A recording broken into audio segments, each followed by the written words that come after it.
Hola, ¿cómo están? Hoy tenemos motores de SEA. Los motores eléctricos fueron inventados hace aproximadamente 90 años. Y en esos 90 años su uso y aceptación, tanto en el hogar como en la industria, ha hecho de ellos la fuente de potencia más popular que se usa hoy en día. Hay cientos de diferentes clases de motores y muchos de estos son motores especiales que se han adaptado para aplicaciones especiales. Hay, sin embargo, un gran número que son comunes en tipo y construcción. La industria eléctrica se ha estandarizado en muchos motores básicos y en las características de estos motores. Consecuentemente, existen muchas unidades para embarque inmediato que son esencialmente iguales de un fabricante a otro. Y esto es de lo que vamos a hablar el día de hoy. Puesto que los motores CD son un poco más fáciles de entender, discutiremos primero un motor CD. En este punto debo definir corriente alterna y corriente directa. SEA significa corriente alterna, o sea, la corriente que invierte su polaridad 2 veces cada ciclo.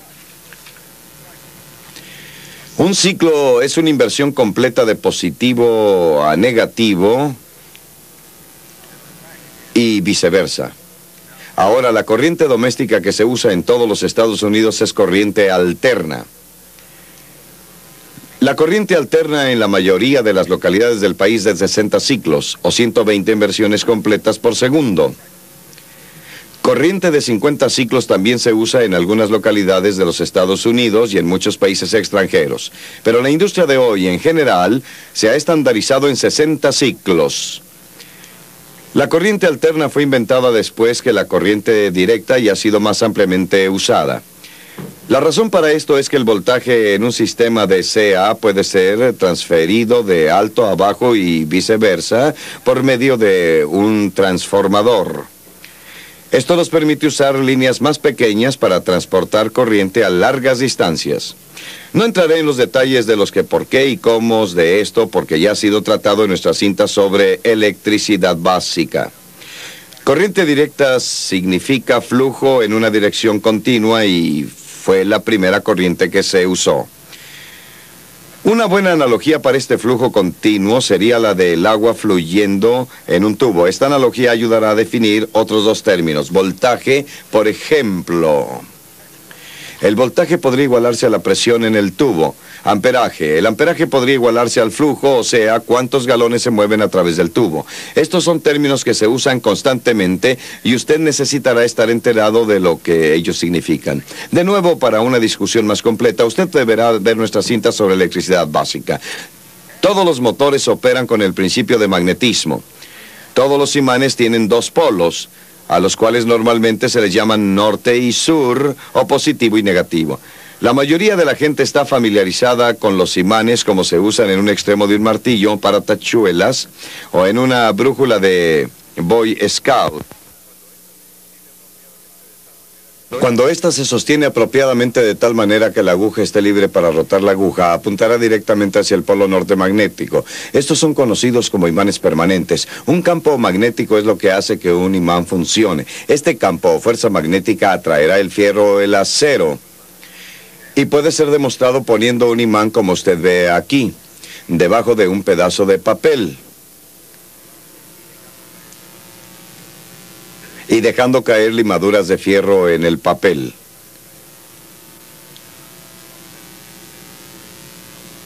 Observe usted cómo el imán causa que las limaduras se alineen a lo largo de las líneas magnéticas de fuerza.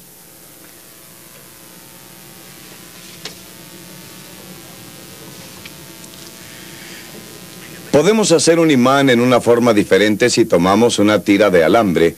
Como ustedes pueden ver, no existe atracción entre el alambre y las limaduras, pero si pasamos corriente a través de él, tomando una pila estándar de lámpara de mano, pasamos corriente a través del alambre, obteniendo un campo magnético. Las limaduras de fierro se han juntado en el alambre. Pero vean cómo el alambre de cobre no atrae las limaduras de hierro, ni antes ni después de pasar la corriente. La corriente, pues, crea un campo magnético. Contrariamente, si tomamos un conductor y lo pasamos a través de un campo magnético, generamos corriente.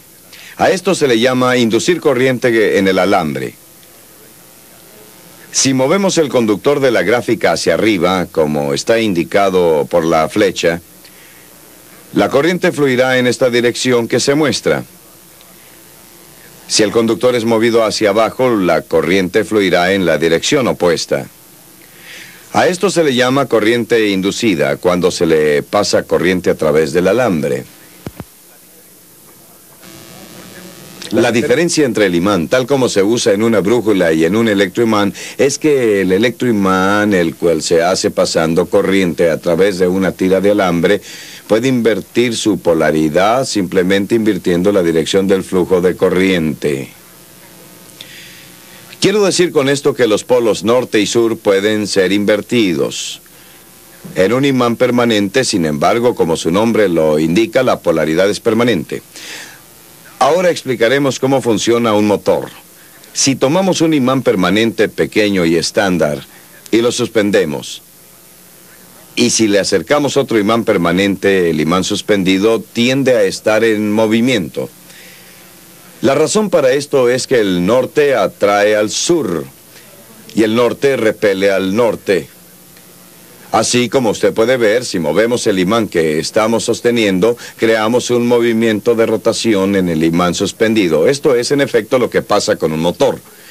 Tenemos un norte en un lado y un sur en el otro lado.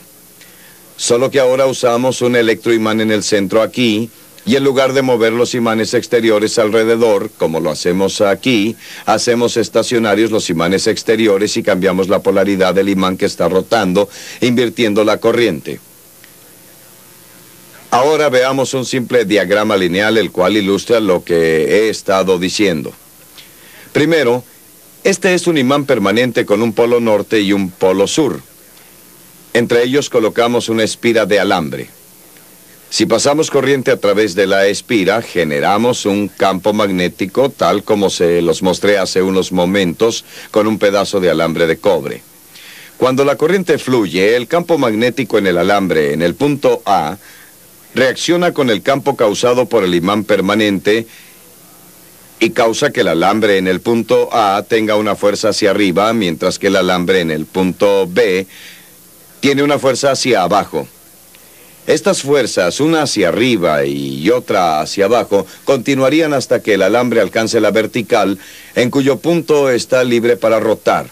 Oscilará pasando el centro y luego de un lado a otro, y finalmente descansará en una posición vertical.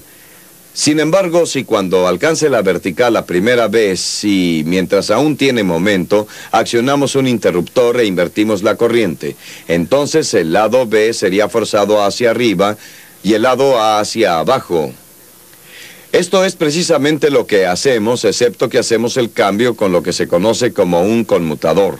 El conmutador gira con la espira y automáticamente invierte la corriente cada 180 grados de rotación.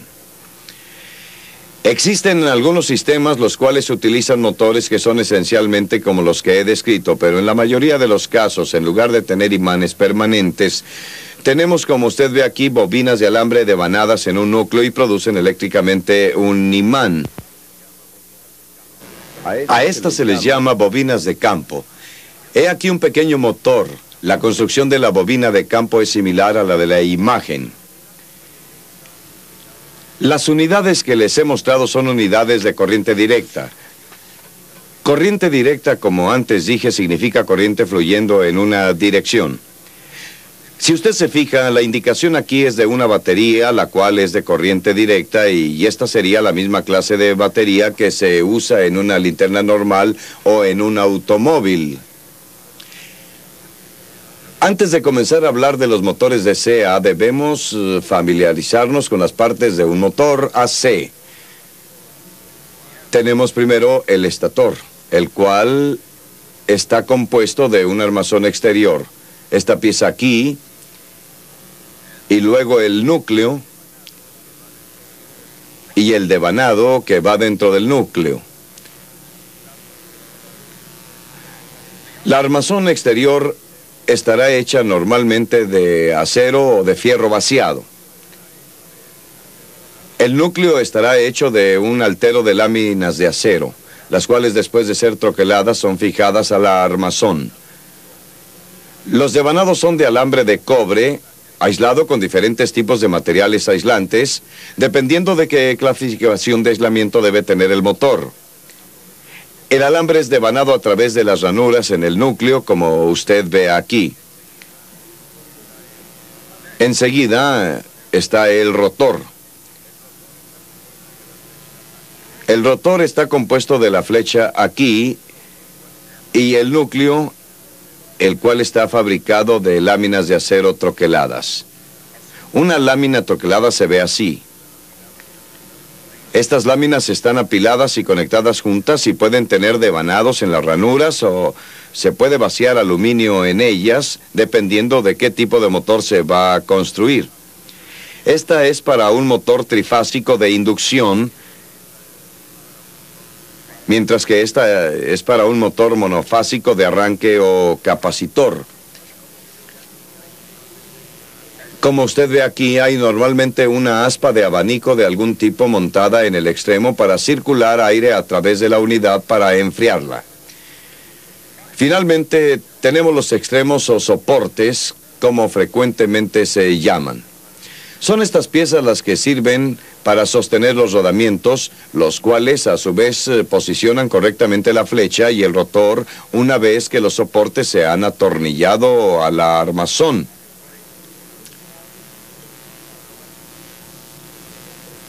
Rodamientos de bola son los más frecuentemente usados. Sin embargo, chumaceros de magnito pueden ser usadas donde el ruido o la vibración puede ser un problema. Cuando se dan las especificaciones de un motor, existe un cierto número de cosas que deben ser consideradas. Primero, el tipo de motor, si es DCA o DSD. Si DCA, puede ser un motor de inducción o embobinado sincrónico, o posiblemente de algún otro tipo. Segundo, ¿es un motor monofásico o trifásico? Si es monofásico, es de arranque o capacitor, fase dividida, inducción, repulsión o algún otro. Si es trifásico, es de inducción, de rotor devanado o sincrónico. Tercero, ¿cuántos caballos de fuerza se requieren? Cuarto, ¿qué velocidad? Las velocidades normales son 3.500 revoluciones por minuto, 1.750, 1.175 y 890. ¿Puede ser de velocidad múltiple? Si es de más de una velocidad, ¿es de par constante o par variable? Número 5. ¿Qué voltaje? Si la unidad es monofásica, normalmente será de 115 o 230 volts. Si es trifásica, normalmente será de 230 o 460, pero una variedad de otros voltajes pueden usarse en algunas localidades del país. Por ejemplo, 208, 550, 660 y 2300. Número 6. ¿De cuántos ciclos es la corriente? 60, 50, 25. 7. ¿Qué diseño? A, B, C, D o F. Estos son determinados por la forma en que el motor está devanado. Esto determinará sus características de arranque y operación. 8. ¿Qué tipo de enclaustramiento? ¿Abierto? ¿Totalmente cerrado? ¿A prueba de explosión? Y 9. Tamaño de armazón. Casi cualquiera de los puntos que acabo de mencionar pueden ayudar a determinar el tamaño de la armazón, pero la industria tendrá un estándar desde 1/8 HP hasta 250 HP. Ahora veamos la corriente alterna, puesto que la corriente directa se tratará en una cinta separada. Como mencioné anteriormente, la corriente alterna se usa en la mayoría de los hogares en los Estados Unidos. El tipo que se usa aquí se llama monofásica. ¿Recuerda usted que dijimos que la corriente alterna va de una intensidad máxima positiva a una intensidad máxima negativa y viceversa cada ciclo? Bueno, este cambio de dirección puede verse efectivamente en un instrumento que se parece mucho a una pantalla de TV y traza una trayectoria que se ve como este dibujo. Esta trayectoria es llamada curva de onda senoidal. La corriente monofásica tiene solamente una onda, como se ve aquí. Existe todo un grupo de motores diseñados para corriente alterna monofásica. Pueden ser adquiridos en tamaños hasta de 20 HP, pero normalmente son tipo estándar hasta 10 HP. El voltaje de la corriente monofásica normalmente es de 115 o 230 y la mayoría de los motores están devanados para operar con cualquiera de ellos, haciendo un simple cambio en el alambrado de la caja de conexiones. Existe una variedad de diferentes diseños de motores monofásicos y son usados en una gran variedad de aplicaciones comunes de uso doméstico. La mayoría de las personas simplemente no se dan cuenta del número de lugares en el hogar en donde tienen un motor en uso. Por ejemplo, habrá uno en el soplador de horno, en el aparato de aire acondicionado, el refrigerador, en el triturador de basura, lavadora, secadora, en los abanicos del ventilador, de la cocina, la aspiradora, su máquina eléctrica de rasurar, máquina de coser, relojes, etc. Como usted se dará cuenta, esta lista puede continuar. Para la industria, la lista sería aún más grande. Uno de los motores monofásicos más comunes que se usan en el hogar y en la industria se conoce como motor con arranque a capacitor. Ahora bien, el capacitor es una unidad que actúa para amortiguar los cambios rápidos de corriente. Así se usan motores para dar un aumento para acelerar la unidad al arrancarla. Como se muestra en este dibujo, las bobinas de arranque o auxiliares están localizadas a 90 grados de las bobinas de marcha y esto sirve para dar un aumento a 90 grados en vez de 180 grados, como lo indicamos en nuestro diagrama de motor de corriente directa.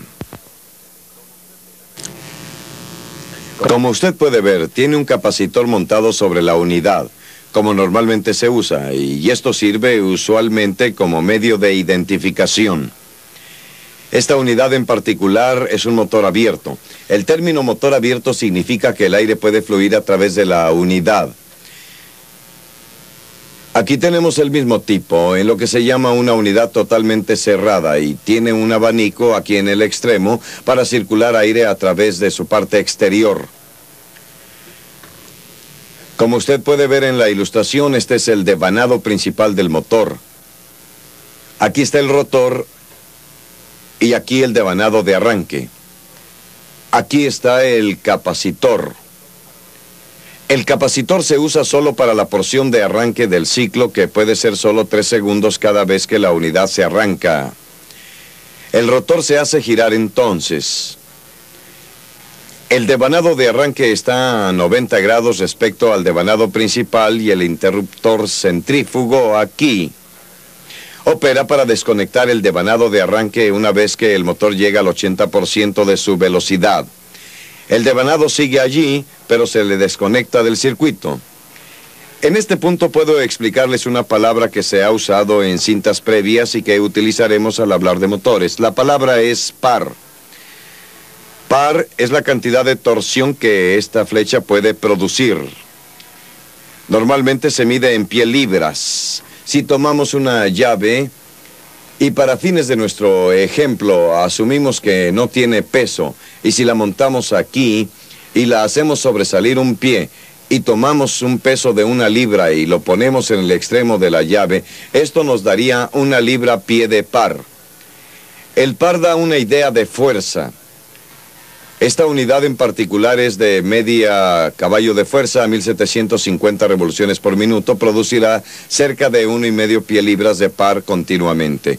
De nuevo, par es cuenta fuerza en términos de torsión. Tiene una flecha. Una buena regla general es que a 1750 RPM, 3 pie libras son equivalentes a 1 HP. Si usted desea convertir esto a pulgada libras, multiplique por 12. En otras palabras, 36 pulgadas libras a 1750 RPM serán aproximadamente 1 HP. Para pasar de pulgadas libras a pie libras se divide entre 12. Un motor de inducción-repulsión es otro tipo de motor monofásico, pero para pares de arranque mayores que los de la unidad de capacitor, aunque la unidad de capacitor es principalmente el motor de uso general en el campo de monofásicos, hay algunas cargas que le son difíciles de arrancar.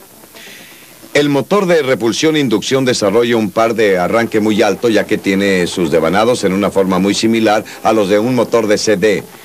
Si no se controlara esta unidad, muy pronto se desbocaría. Así que hay un arreglo centrífugo que pone en corto las bobinas del rotor una vez que la unidad sube a velocidad y le permite correr como un motor de inducción.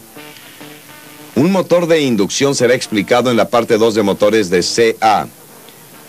Otro tipo de motor monofásico conocido como motor universal se usa en rasuradoras, licuadoras, taladros de mano como este,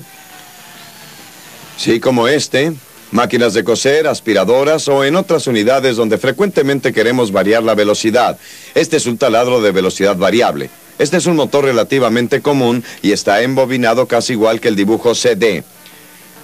Como el nombre universal indica, funcionará igualmente bien con CA o CD. Igualmente, estas unidades pueden ser fabricadas para operar a muy altas velocidades en el rango de 35.000 RPM. Finalmente está el motor de fase dividida. Aquí de nuevo tenemos devanados auxiliares o de arranque, los cuales se eliminan del circuito con un interruptor centrífugo cuando la unidad llega a velocidad. Notará usted que el dibujo es igual al que teníamos para el de arranque a capacitor, excepto que no hay capacitor. De todas las unidades hasta ahora discutidas, esta es la que menos par de arranque tiene. Este tipo de unidad